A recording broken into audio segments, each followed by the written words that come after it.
Di sebuah pesta, semuanya bermain aplikasi yang sedang tren bernama Countdown, yang katanya bisa sisa umur seseorang.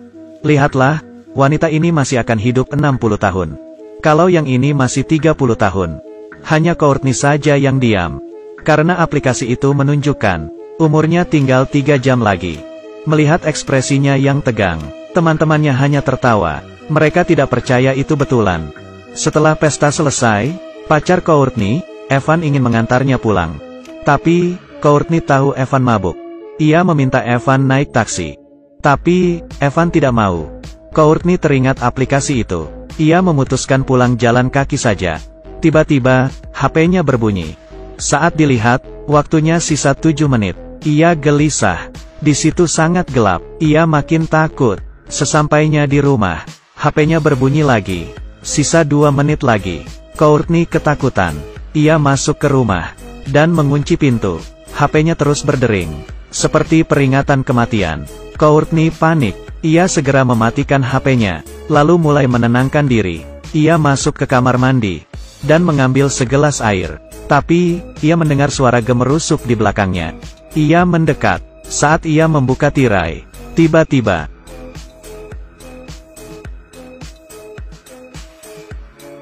saat ia jatuh, waktunya menjadi 0. Hidup Courtney selesai. Di saat yang sama, pacarnya yang mabuk menabrak pohon. Batang pohon yang besar menembus mobil. Kursi itu harusnya diduduki Courtney. Maksudnya, kalau Courtney naik mobil, pasti ia mati di sana. Evan yang tidak mati dilarikan ke rumah sakit. Perawat ini bernama Quinn. Ia melihat Evan yang gelisah, lalu menghiburnya. Evan memperlihatkan app Countdown ini. Ia juga berkata, sisa hidupnya tinggal 19 jam. Kalau kematian Courtney bukan kecelakaan, ia juga akan mati dengan cara lain. Quinn tidak percaya dan memintanya untuk tidak berpikir aneh-aneh. Ia juga memberitahu rekan kerjanya tentang app ini. Dua temannya yang penasaran langsung mengunduhnya. Ternyata, keduanya masih punya 50 tahun. Mereka tertawa dan langsung melupakan hal ini. Sepulang kerja, Quinn ikut penasaran dan mengunduhnya. Ternyata, ia melihat, hidupnya tinggal 2 hari lagi. Meski tak percaya, ia agak khawatir. Sementara itu, Evan mau dioperasi. Ia melihat waktu di aplikasi. Masih 3 menit. Jadi maksudnya, ia akan mati di ruang operasi. Ia memutuskan untuk pergi dari situ. Baru saja ia keluar, tampak sebuah cermin besar. Tidak ada siapa-siapa. Ia segera lari dan bersembunyi di tangga. Tiba-tiba, lampunya mati. Lalu, HP-nya berbunyi. Saat dilihat, masih 1 menit 29 detik. Saat itu, ia mendengar suara langkah kaki. Saat mendongak, ternyata Courtney yang sudah mati. Ia terkejut bukan main.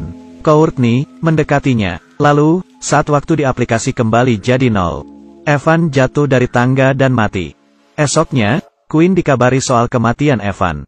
Ia sangat heran. Quinn mengambil HP Evan dan memeriksa aplikasi itu.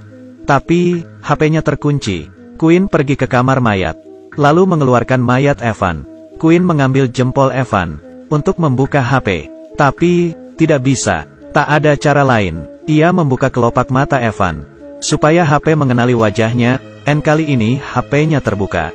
Ternyata, waktu di aplikasi sudah kembali ke angka 0.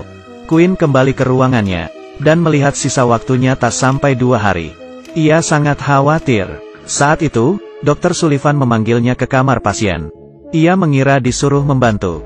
Ternyata, Dr. Sullivan mulai melecehkannya. Bahkan, memperkosanya di kamar pasien. Quinn segera mendorong Sullivan sekencang mungkin. Tapi, posisi Sullivan sangat tinggi. Quinn tidak bisa apa-apa. Lagi pula, ia masih punya masalah besar. Quinn mencoba menghapus aplikasi ini. Tapi, gagal. Quinn mulai cemas. Adik Quinn, Jordan datang. Ia ingin menginap di sana. Tapi, Quinn yang ketakutan. Tidak ingin membebaninya.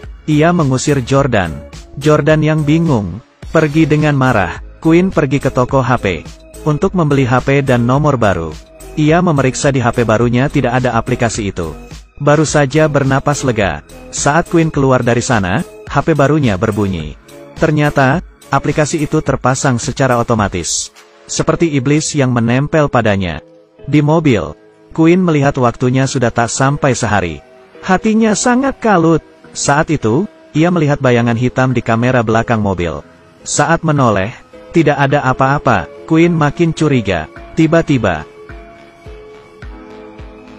ia keluar dari mobil. Tapi, iblis itu sudah hilang. Pria yang mobilnya tertabrak marah-marah. Hampir saja Queen dihajar. Seorang pria bernama Matt keluar dari toko, membantu Queen, dan mengusir pria itu. Lalu, Matt menunjukkan app di HP-nya. Rupanya, Matt memiliki nasib yang sama dengan Queen. Mereka memutuskan untuk saling membantu. Lalu, mereka datang ke sebuah gereja, dan minta bantuan ke pastor. Mereka menceritakan kisah app jahanam itu. Setelah mendengarnya, pastor teringat sebuah kutukan kuno. Menurut legenda, ada seorang ahli nujum, yang memberitahu manusia waktu kematiannya. Bila ingin menghindarinya, manusia akan dihantui oleh iblis yang akan menyiksanya hingga mati. Tapi, pastor ini juga tidak tahu jelas kenapa iblis membuat aplikasi untuk mengutuk manusia. Matt juga bingung. Pastor berkata, bila ingin mematahkan kutukan, mereka harus mengetahui kode aplikasi dan mencari seorang hacker. Queen ingat, bos toko HP adalah ahli IT. Ia bergegas ke toko HP dan membayar mahal bos toko HP untuk meretasnya.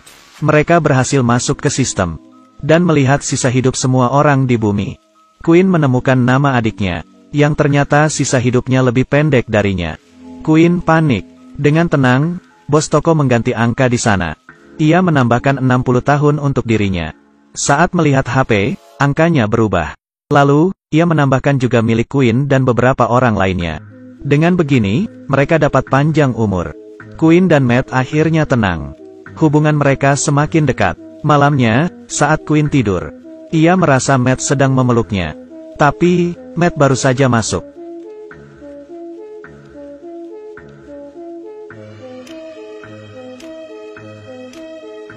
Queen panik dan HP-nya berbunyi lagi.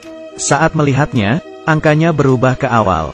Ternyata, iblis tahu dirinya dicurangi. Waktu Matt sisa 2 jam lagi. Bagaimana ini? Queen segera menjemput Jordan. Mereka bertiga bergegas menemui pastor. Queen memotret kode aplikasi dan memberikannya ke pastor. Pastor sepertinya memiliki solusi, hanya dengan melanggar peraturan aplikasi.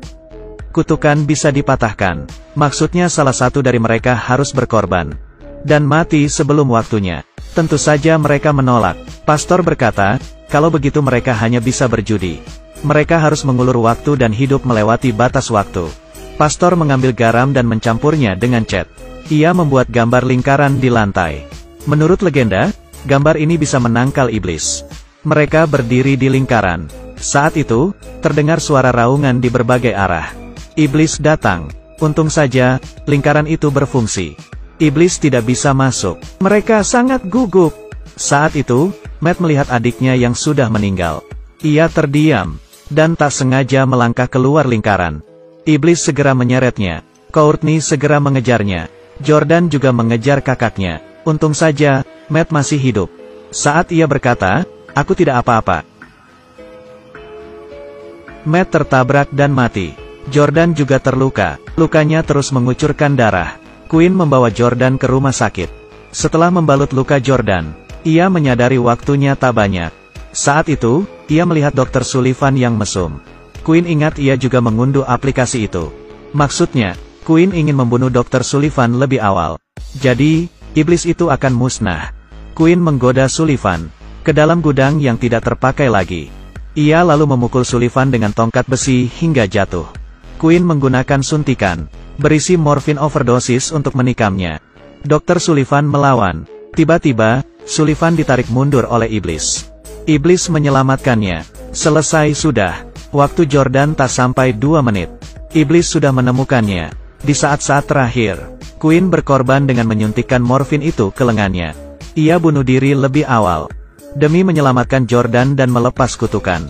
Ia pamit pada Jordan. Lalu, di depan iblis, Queen jatuh ke tanah. Iblis menarik Queen ke atas. Queen melihatnya sambil tersenyum. Lalu mati. Iblis sangat marah dan perlahan hilang. Lalu, Jordan merangkak ke sebelah Queen. Ia menangis dan memohon keajaiban. Saat itu, ia melihat tulisan di lengan Queen. Narcan, ini adalah nama obat. Ternyata, Quinn yang pintar sudah melakukan persiapan. Ia menyembunyikan obat penawar. Jordan menyuntikkan obat itu di lengan Quinn. Akhirnya, Quinn sadar. Ia berhasil menipu iblis dan menyelamatkan Jordan. Beberapa waktu kemudian, hidup mereka kembali seperti semula. Dr. Sullivan yang mesum juga ditangkap dan dijebloskan ke penjara.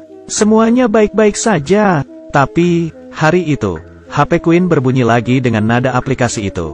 Saat dilihat, aplikasi Countdown versi 2.0 telah terpasang.